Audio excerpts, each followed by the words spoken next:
All right. Welcome, everyone, to the next episode of The Jay Davis Show. We're super excited to have Adam Haber with us today. Welcome to the show, Adam. Well, thank you, Jay. I'm happy to be here remotely, about 1,500 miles from you, but I'd rather be out in Utah skiing. It's a great year for skiing. If you haven't made it out, you should. I hear you. I hear you. We've had a lot of people say it's the best year in probably 40 years. So Now you're uh, teasing me.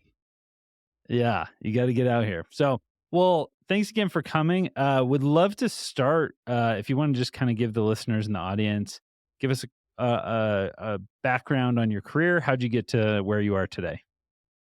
Oh, it's a circuitous route. I've always been an entrepreneur. I mean, in high school, I would sell pretzels and sodas at Little League games to make a few extra bucks on the side. Door-to-door sales in cable TV in its infancy. I started out on Wall Street. I was a commodity derivatives trader for many, many years, yelling and screaming in the pits like in the movie Trading Places. And somehow I became a conduit for business plans.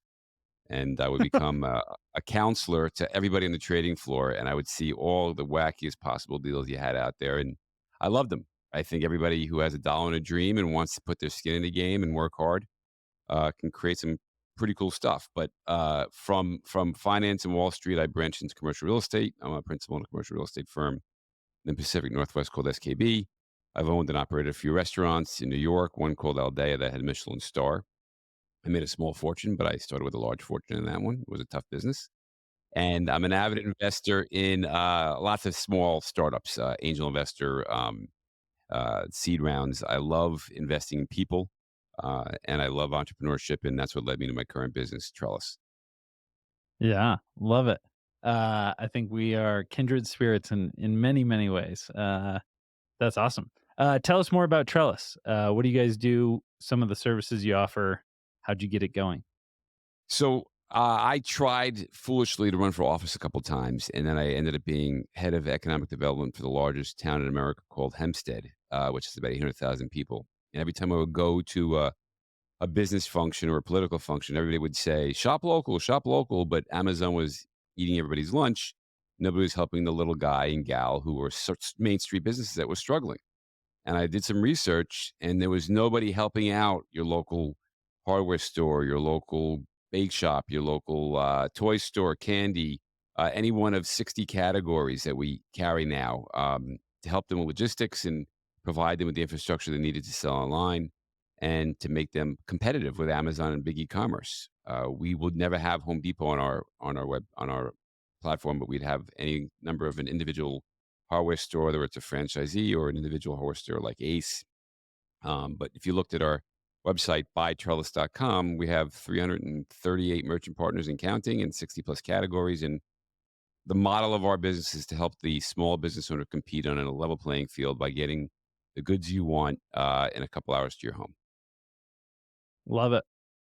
I don't know if you saw recently there was this great article going around about how Barnes and Noble turned around. Yeah. Yeah. Did you see? Yeah, I mean it's essentially that they just started doing what all the great local bookstores do, which is care Yeah, about books. Barnes Noble yeah, they destroyed the local bookstore, and then Amazon destroyed Barnes& and Noble, and then on life support came back from the dead and became the local bookstore again. I mean, there's maybe 2 or 3 local bookstores within a 20-mile radius of my home, uh, other than a Barnes& and Noble, and they were smart enough to figure out that they had to cater to the individual and make it a place that people wanted to come that was comfortable, and they're good stores. Yeah. No, I love it. I think that's what I loved about when I saw Trellis and was doing some research. I think we've all had that local store that you go to and they have just an amazing person who runs it. There's a toy shop here in Utah that has just things I've never seen anywhere else. They have whoever the buyer or the store owner is just really passionate, and they have all the best board games, they have all the best game tabletop games, cool little toys that I've never seen anywhere. They're kind of always at the front edge of the trends, and I think that kind of tells exactly that story of what you guys are trying to accomplish. I mean, that's how the business really started, when I had small kids and I used to work downtown in the city. It was about an hour and 15, hour and 20 commute each way. And I was dead tired after a day of work, and my wife said, uh, your daughter Stephanie has a birthday party at 6 o'clock. I need you to go to the mall and get a gift. I'm like, why can't I just push a button and have it at my doorstep? I don't want to spend an hour to go to the mall. My time's worth more than, you know, the $10 I pay in a delivery fee after commuting like that. And lo and behold, one of the first people we signed up was a local cool toy store like the one you're talking about called Funky Monkey. It's in Greenville, New York on Long Island. They don't even have a website, but they're very Yeah. cool. They take orders over the phone, and most small business owners been around for a while. They have an AOL email. They don't have a website. I mean, unless you're under 35, that's how you want to operate. You don't want to change.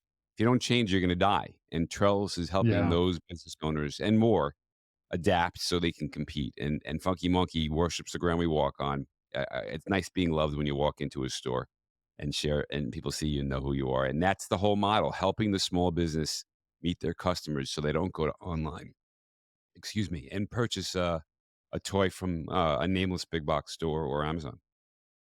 Yeah. I love it.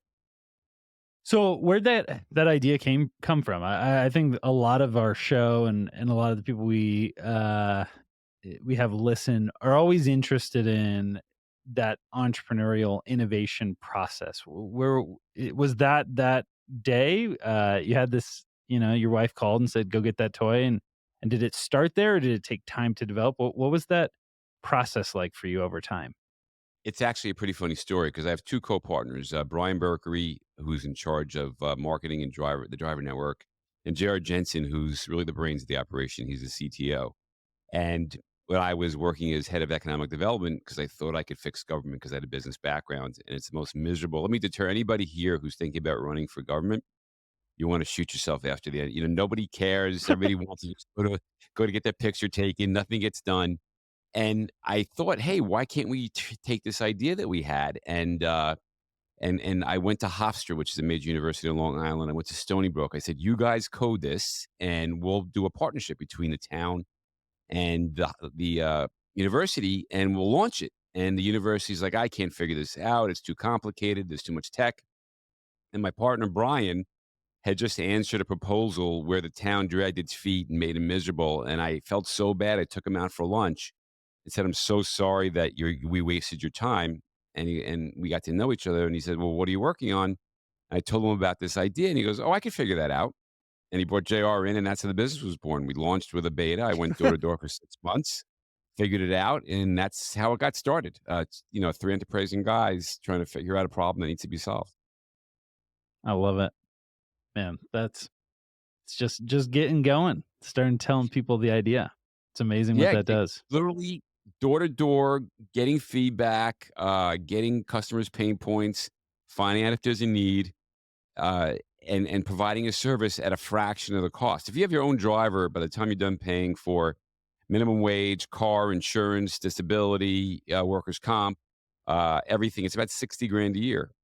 We could provide better service, full coverage, 7 days a week. We have tech that allows you to do up to 49 deliveries routed at once. We're a tech company with a platform that helps small businesses compete, and we do it at about a third the cost that somebody could do it themselves, and we do it more efficiently, so they don't have to work harder; they work smarter.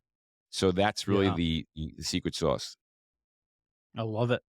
This is actually something I love talking about especially on LinkedIn, because I think every entrepreneur has people constantly asking them what to do. And one of the things kind of how to get an idea going, get started. And one of the things I love talking about is just get it out there.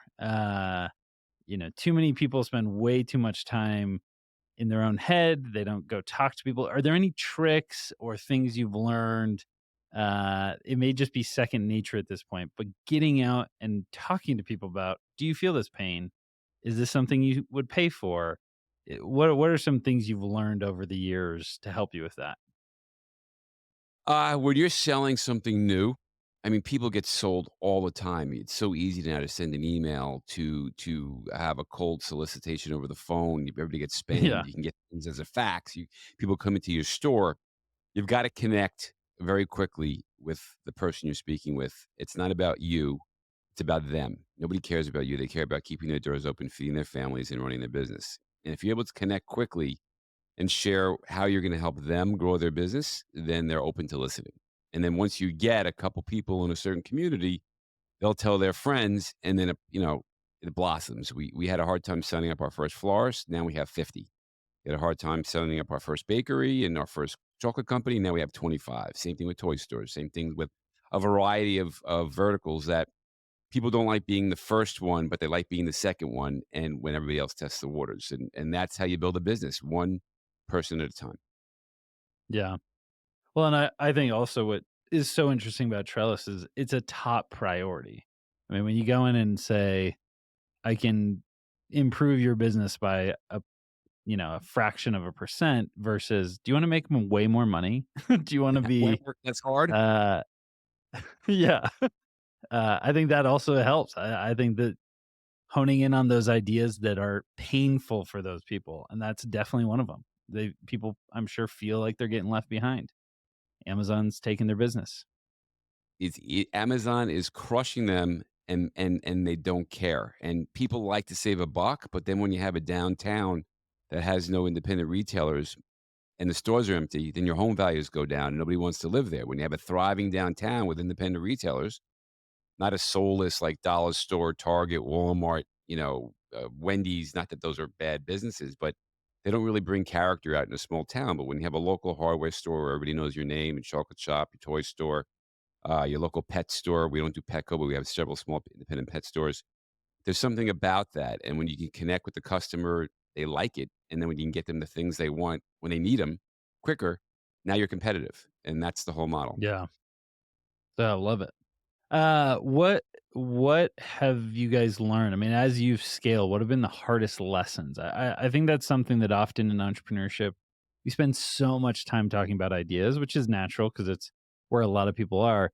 But one of the things I've learned as our businesses have grown is there's a lot of lessons and challenges that are past that kind of initial phase that we spend most time in entrepreneurial world talking about. And so I feel like there's not as much time spent helping people understand, okay, now you have something that works. Now you have an idea that is making money. What are some of those hard lessons you've had to learn since that point? Well, when you go into a business, you think, "Here's what's gonna happen," we thought our hardest problem would be finding qualified drivers, and drivers actually prefer driving for us versus, Uber Eats or DoorDash or any of those businesses because people are nasty in the back of your car sometimes, and getting somebody their pizza on time is stressful, so they don't have to worry about that. We're Yeah. not 10-minute delivery, we're same day. But the hardest time we had is convincing somebody who's been doing it the same way that if you don't adapt, you're gonna go out of business, and you should try something new.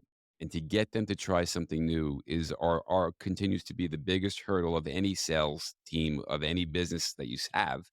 You know, and then when they finally do it, it's as if they hear the symphony and everything come the sun shines beautifully and birds are singing. Uh, that but that's the moment. The inflection Yeah. point is when you get somebody to change and then they get it. We had some florists who were going to go out of business. They couldn't find drivers, and even on their busiest days, they have like 6 home run days a year: Mother's Day, Valentine's Day, Easter, Christmas, Thanksgiving. Yeah. They can't find drivers, so they have to turn away business. And now everybody that we have in our network, we tell them take as many orders as you can. So we've doubled the business of some of our small businesses, and they can't thank us enough. And the one part about our model which stands out is we don't take a piece of the sale like Uber Eats and DoorDash and Amazon. We're not your business partner. There's a very low monthly platform fee, and we make money on volume delivery. A nickel at a time, basically. And then once we provide the service, we plan on providing other services. We could end up doing credit card processing or advertising or any other payroll. We have a partnership with actually a payroll company where you get discounted services by working through us. We want to be the everything store for the small business. And when you gain their trust, they're ready to do other things. And that's the hardest part. And that is the only hard part we have in our business. And that's what we're working to figure out every day. It's always, yeah. I love that lesson. I think it rings true for me. Usually we're bad at predicting what's going to be the hardest part. We always Yeah. think it's Yeah. something else. You know, everybody Mike Tyson says it best, "Everybody's got a plan until you get punched in the face." Yep. That's who's behind me. I don't know if you can see it, but I have a Mike Tyson No. painting Mike right high. behind you, I don't see it. Yeah, yeah. So that's why we have that painting in this room. It's to remind Oh, us we all have plans going in, and they're going to change fast. no, don't let him bite your ear off, that's for sure. I love it. Yeah, what I mean, as you've built this and grown, what are some of those other things that have just been like the surprising lessons? I think that's one of the things that's really fun as an entrepreneur is you go through these tough experiences and you're just like, I never would have thought that. That's so surprising. That's so, you know, unique. I didn't know that that would be a challenge. I didn't know that'd be an opportunity. What are some of those things you've seen as you guys have built this company? One of my favorite things, is we have our merchant partners now working together. For example, we have a cold, pressed coffee company, called Sail Away, and then a really, really good artery clogging donut store called Nofo Doka, which is, from the North Fork of, Long Island. And they partner together, and they do deliveries together. So you get coffee and donuts, and they do 50, 60, 100 deliveries sometimes, and people buy a subscription. And to see our merchants work together to increase their business, to drive down their costs because they pay less for delivery if they're sharing the delivery costs. We have several partners like that who work together. We want to drive business to small businesses so they can work together, not take the money out of the community. And that's the most exciting and Yeah. refreshing thing that we've discovered by accident since we started. Yeah. That's I love that. As you're doing this, as you're going through this experience, what and it's something I love asking entrepreneurs, what would you do tomorrow if you sold the business? What would be like the thing that would be like, do you start another one? I mean, you've jumped from politics. I also want to ask you some question about restaurants because I think that's one of the hardest things to do. Yeah. But what would you do next? Like what would be the thing you would jump to? It's funny. I'm helping my son with a startup. It's in the family's blood, called Happy Habitats. Net. It's a small pet toy. But I do have a plan. Actually, I'm an unpaid advisor to Eric Adams for government efficiency in New York City. He's the mayor, and I love finding ways to run government more efficiently, so they have more money for people who need it. But I have a fantasy, and I have never really said this out loud, and I'm going to share it with you because you're not going to tell anybody. Love it. But I'm a sports junkie. I mean, I could get off the side of the road in the middle of, Indiana and watch, like, a middle school soccer game and be happy. And I've always wanted to create a sport, and I think it would be amazing, if I can create a Long Beach, California to Long Beach, Long Island, Tour de France style tour to the USA bike race where, part of the money goes to charity, but you have the world's best bikers literally go across the country, and it becomes an annual thing. And creating that from scratch would be my final swan song before, I go to Florida with everybody else from New York and just, eat dinner and 4 o'clock and call it a night. I That's a love it. thing around I here. I love don't know it. if you know it in Utah, but Uh, that's the oh, yeah. dream. Yeah. No, anytime we go to Miami, you find a lot of people, a lot of New Yorkers. That I Yeah. love that. So, are you a big cyclist? Is that part of it, or I is like it just outdoors. Every time I go to a new city, I travel a fair amount. I like to rent a bike. It's the quickest and easiest way to see, yeah. a community. I'm not like a competitive cycler. I'm one of those guys on Sunday morning who wear the tight knit, Italian racing outfits. That's not me. Uh, not at all. But I do Yeah. enjoy the exercise. I love the idea. When I was in government, I tried to create an Ironman, on Long Island, and they just didn't want to do it. And it brings revenue. You bring wealthy people who want to run triathlons to your community to spend money on hotels and eat Yeah. dinner, and they blocked it. And I guess that was the impetus for me through dreaming bigger. One thing I'll share with you that I've always dreamed. If when you shoot a gun, not that I'm a gun enthusiast, but when you shoot a gun, if you aim high, the shot goes high. If you aim low, it's just going to go into the ground.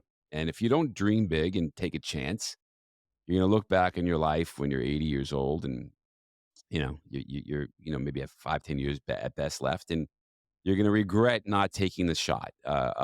One thing about Yeah. being an entrepreneur is you're going to fail. I mean, any entrepreneur that doesn't have a failure or make a mistake or only succeeds is a liar. But part of the joy of it is learning and meeting people and creating things and having experiences. That's one of the things that really gets me up in the morning is who am I going to meet today and what am I going to do differently? It's every day is different. And if I had to sit at a desk and push a button on a keypad for 30 straight years, I would just rather not be alive. And for me, Yeah. this is what makes me happy.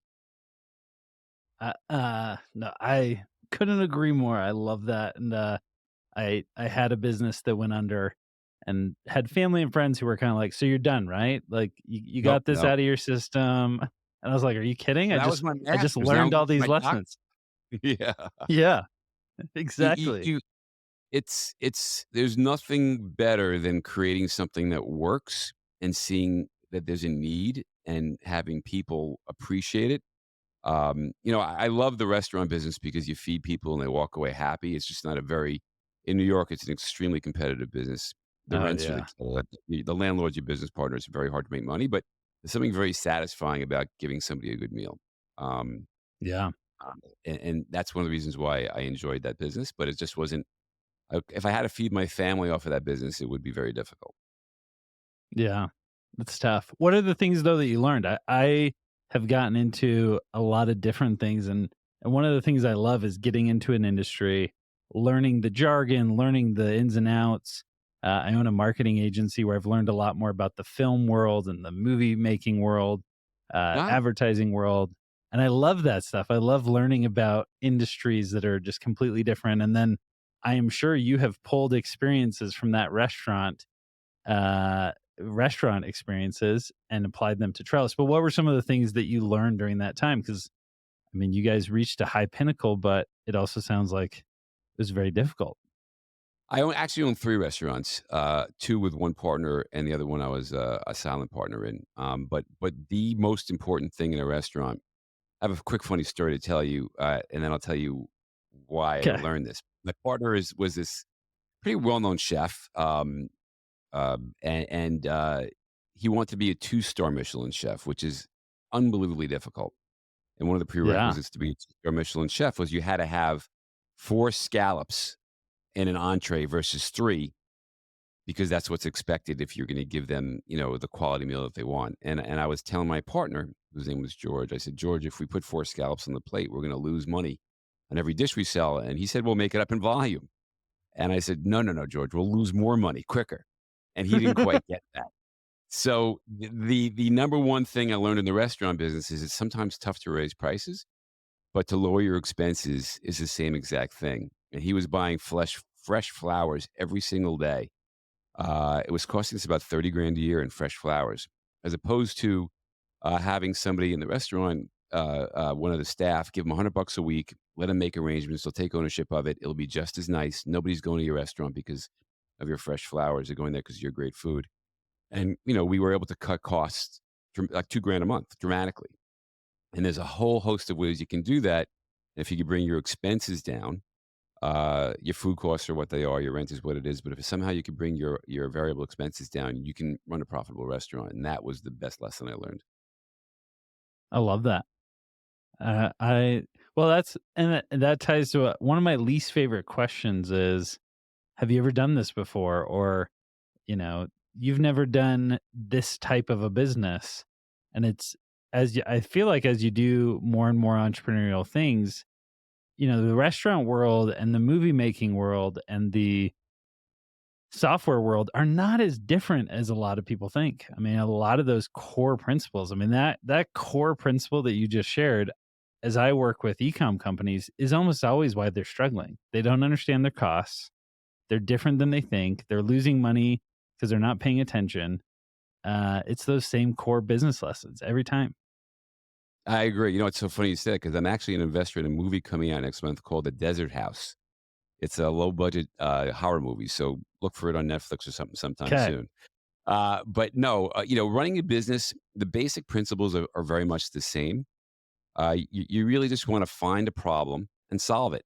And what ends up happening, you can tell this to any entrepreneur who's listening, is your original model is not going to be the model you end up going to market with. It's going to morph or change, or you'll find some way to do it slightly better. You have to be flexible or you're going to go out of business, and you have to pivot. And in every business I've ever been part of, that's been part of what we've done. Yeah. It's always learning, always changing, always adapting. Never stops. Never stops. So it's like a shark. You don't stop swimming. You keep moving all the Yeah. time. Yeah. You're only dead when you run out of money. That's the that's the key. No, you only do when you run out of other people's money. That's funny. Yeah. I love it.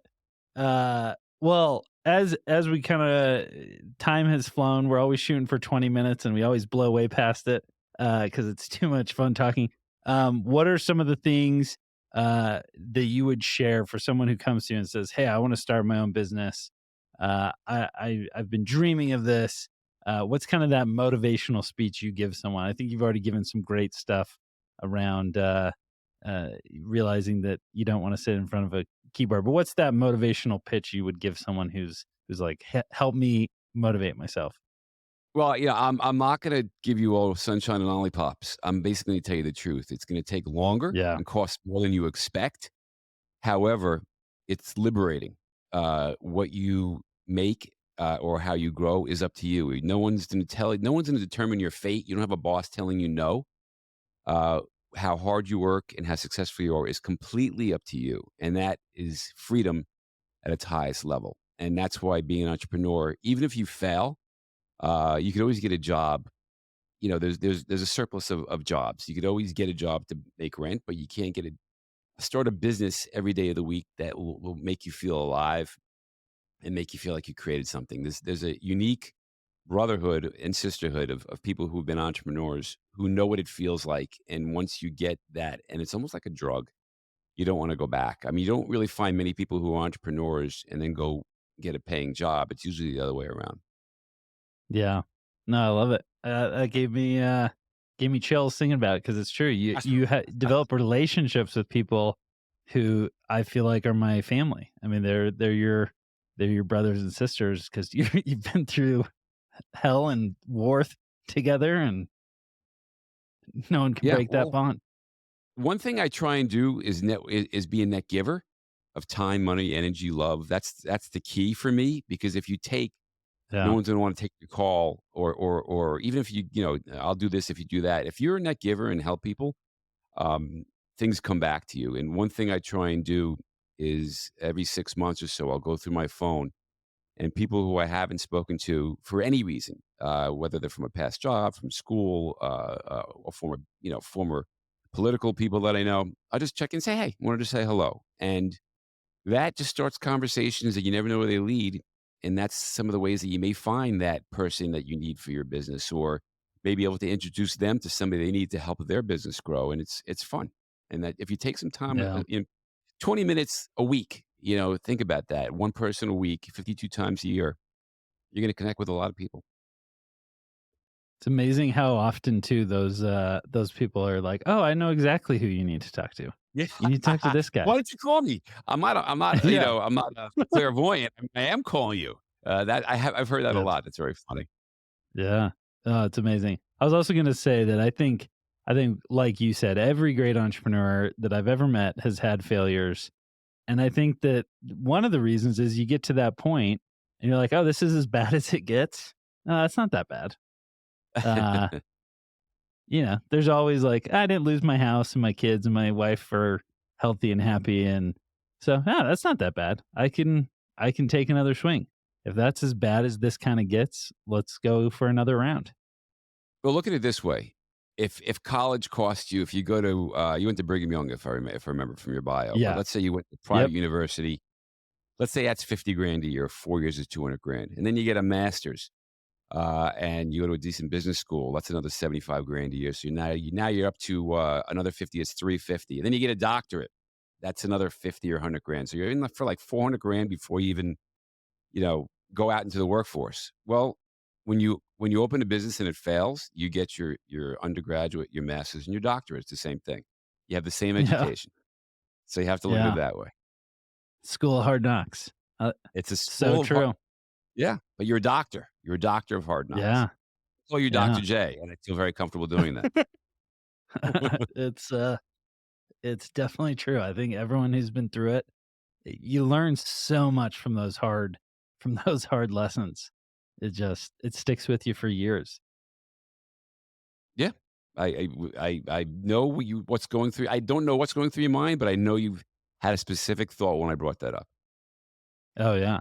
Well, and I think every entrepreneur too. I mean, even things that, things that struggle. We had a business that ended up not working because it was growing too fast. It was just growing so fast and we just couldn't raise money quick enough to keep up with the growth. And I Yeah. still, every once in a while, be like, oh, that's one of the things we missed. Or, Yeah. oh, we You took gotta we start this. raising money 6 months Yeah. before you need it because it never comes Yeah. as quick as you think it is.